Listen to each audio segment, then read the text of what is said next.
ये आकाशवाणी रायपुर है। प्रादेशिक समाचार बुलेटिन के साथ मैं शुभ्रा भट्टाचार्य।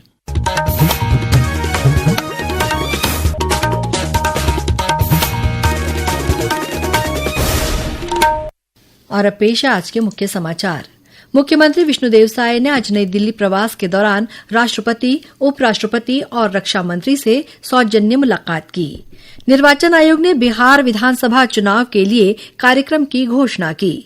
सीआरपीएफ ने बस्तर संभाग में हाल के दिनों में ग्रामीणों को 10,000 से अधिक रेडियो सेट वितरित किए। और केंद्रीय स्वास्थ्य मंत्रालय ने 2 वर्ष से कम उम्र के बच्चों को खांसी की सिरप देना पूर्णतः प्रतिबंधित किया। छत्तीसगढ़ में भी शासन ने सभी जिलों को जारी किए निर्देश। अब समाचार विस्तार से। मुख्यमंत्री विष्णुदेव साय ने अपने नई दिल्ली प्रवास के दौरान आज राष्ट्रपति द्रौपदी मुर्मू से सौजन्य मुलाकात की। मुख्यमंत्री ने राष्ट्रपति को अवगत कराया कि वर्ष 2025 छत्तीसगढ़ राज्य के गठन की रजत जयंती वर्ष के रूप में मनाया जा रहा है। उन्होंने राष्ट्रपति को छत्तीसगढ़ आगमन के लिए आमंत्रित किया। वहीं मुख्यमंत्री ने आज नई दिल्ली में उपराष्ट्रपति सीपी राधाकृष्णन से भी मुलाकात की। इस दौरान मुख्यमंत्री ने उपराष्ट्रपति को छत्तीसगढ़ के गठन के रजत जयंती वर्ष के मौके पर 5 नवंबर को नया रायपुर में आयोजित राज्योत्सव के समापन समारोह में शामिल होने का निमंत्रण दिया। उपराष्ट्रपति ने इस पर अपनी सहमति प्रदान की है।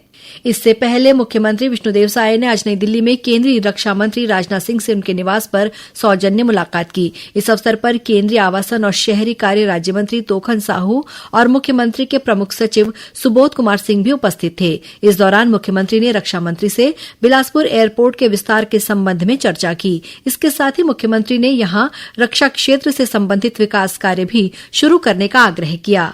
मुख्यमंत्री ने छत्तीसगढ़ में विशेष सेना भर्ती रैलियों का आयोजन किए जाने का भी अनुरोध किया ताकि इस राज्य के युवाओं को देश सेवा का अवसर मिल सके। बैठक में मुख्यमंत्री ने सुझाव दिया कि रक्षा मंत्रालय जब भी नए नौसैनिक पोतों या जहाजों को लॉन्च करे तो उनमें से कुछ का नाम छत्तीसगढ़ की नदियों और क्षेत्रों के नाम पर रखा जाए, जैसे कि इंद्रावती महानदी या फिर बस्तर। बिहार में विधानसभा चुनाव की तारीखों की घोषणा कर दी गई है। मुख्य निर्वाचन आयुक्त ज्ञानेश कुमार ने नई दिल्ली में एक प्रेस कॉन्फ्रेंस में बताया कि बिहार विधानसभा की 243 सीटों के लिए 2 चरणों में 6 और 11 नवंबर को मतदान कराया जाएगा।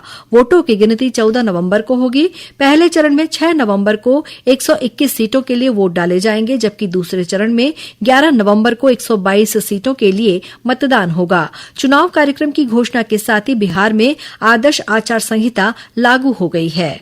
दुर्ग के वासुदेव चंद्राकर कामधेनु विश्वविद्यालय में 2 दिवसीय राष्ट्रीय सम्मेलन आज से शुरू हुआ। इस सम्मेलन का उद्घाटन कृषि मंत्री रामविचार नेताम ने किया। इस मौके पर केंद्रीय पशुपालन आयुक्त डॉक्टर प्रवीण मलिक और विश्वविद्यालय के कुलपति डॉक्टर RRB सिंह मौजूद थे। आकाशवाणी समाचार के साथ बातचीत में डॉक्टर प्रवीण मलिक ने बताया कि उन्होंने छत्तीसगढ़ शासन से पशुपालन के क्षेत्र में स्टेट एक्शन प्लान बनाने के लिए कहा है। हमारा जो एक एक्शन प्लान है अपने 6 पिलर्स हैं और 6 पिलर्स में रिसर्च और डेवलपमेंट से एक एस्पेक्ट से लेके इम्प्लीमेंटेशन तक और लीडरशिप रोल तक सब चीजें हैं। सर्विलेंस है, मॉनिटरिंग है और इसमें बहुत सारी चीजें ऐसी हैं जो स्टेट को करनी है। तो इस तरीके से जरूरत है कि उस नेशन एक्शन प्लान के साथ साथ मिलके स्टेट का स्पेशल एक्शन प्लान बने। और जो मैंने यहाँ भी माननीय मंत्री जी से रिक्वेस्ट करी है कि स्टेट एक्शन प्लान छत्तीसगढ़ के लिए वो बनाए और उसे इम्प्लीमेंटेशन कराने के लिए जमीन पे उतारें।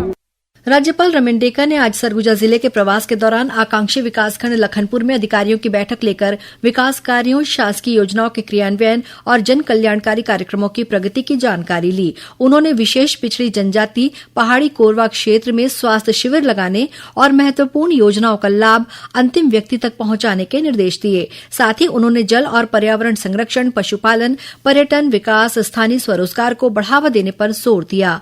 इस दौरान उन्होंने प्रधानमंत्री आवास योजना के हितग्राहियों को सम्मानित किया। साथ ही विभिन्न योजनाओं के तहत हितग्राहियों को कार्ड और पोषण आहार वितरित किए। प्रादेशिक समाचार एकांश आकाशवाणी रायपुर द्वारा जीएसटी सुधारों पर विशेष कार्यक्रम का प्रसारण कल 7 अक्टूबर को शाम 6:05 से किया जाएगा। इसका प्रसारण छत्तीसगढ़ स्थित आकाशवाणी के सभी केंद्र करेंगे। प्रादेशिक समाचार आप आकाशवाणी रायपुर से सुन रहे हैं। छत्तीसगढ़ की खबरों से है आपका वास्ता और खबरों की विश्वसनीयता से है हमारा वास्ता। आकाशवाणी समाचार रायपुर के प्रादेशिक समाचार बुलेटिन के साथ ही हमारे समसामयिक कार्यक्रम आप रेडियो के अलावा अपने मोबाइल पर भी सुन सकते हैं। आकाशवाणी समाचार फेसबुक, ट्विटर और यूट्यूब पर भी उपलब्ध है। हमारा Facebook page Chhattisgarh news on AIR, Twitter handle CGAIR news और हमारा यूट्यूब चैनल है छत्तीसगढ़ AIR न्यूज। तो अब रेडियो के साथ ही आपके मोबाइल के जरिए भी हम पहुंच रहे हैं आप तक। छत्तीसगढ़ की हर खबर के लिए सुनते रहिए आकाशवाणी समाचार। और अब आगे बढ़ते हैं बाकी के समाचारों की ओर। नक्सल प्रभावित बस्तर संभाग में केंद्रीय रिजर्व पुलिस बल ने हाल के दिनों में ग्रामीणों के बीच 10,000 से ज्यादा रेडियो सेट वितरित किए हैं। CRPF के कमांडेंट और जनसंपर्क प्रभारी हरमिंदर सिंह ने बताया कि ये रेडियो सेट बस्तर संभाग के सभी 7 जिलों में उपलब्ध कराए गए हैं। में CRPF बस्तर इलाके में तैनात है और वहां पर जो है हमारे तकरीबन 186 कैंप CRPF के हैं जो कोर इलाके में है। CRPF ने जो है ग्रामीणों को रेडियो सेट देने का प्लान बनाया, जिसके तहत जो है 10,800 रेडियो जो है सबको गांव में दिए गए। इसका मकसद यही था कि जो जनता को है उनको भारत सरकार की और स्टेट गवर्नमेंट की जो नीतियां हैं उसके बारे में उनके चीजें हैं वो उनको पता चले, उनका मनोरंजन का एक साधन बने और साथ ही जो है वो जागरूक हो पाए। गरियाबंद जिले में आज 3 इनामी माओवादियों ने आत्मसमर्पण कर दिया है। इनमें 2 महिलाएं भी शामिल हैं। इनमें से एक माओवादी ने हथियार के साथ सरेंडर किया है। ये सभी गरियाबंद धमतरी नुआपाड़ा डिवीजन में सक्रिय थे। इन तीनों पर 1-1 लाख रुपए का इनाम घोषित था। पुलिस अधीक्षक निखिल राखेचा ने बताया कि इन सभी ने सरकार की पुनर्वास और समर्पण नीति से प्रभावित होकर आत्मसमर्पण किया है। ये तीनों माओवादी कई बड़ी घटनाओं में शामिल थे।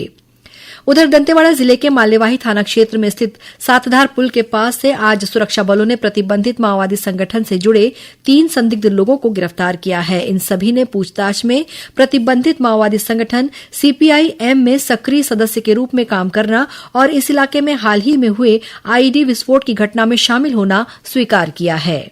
केंद्रीय स्वास्थ्य मंत्रालय ने 2 वर्ष से कम उम्र के बच्चों को किसी भी प्रकार की खांसी की सिरप या सर्दी जुकाम की दवाएं देने पर प्रतिबंध लगाया है। मंत्रालय द्वारा जारी एडवाइजरी में कहा गया है कि सामान्य रूप से 5 वर्ष से कम उम्र के बच्चों के लिए भी ये दवाएं उचित नहीं हैं। स्वास्थ्य मंत्रालय ने बच्चों को दवाओं के संभावित दुष्प्रभावों से बचाने और उनके स्वास्थ्य की सुरक्षा को ध्यान में रखते हुए ये कदम उठाया है।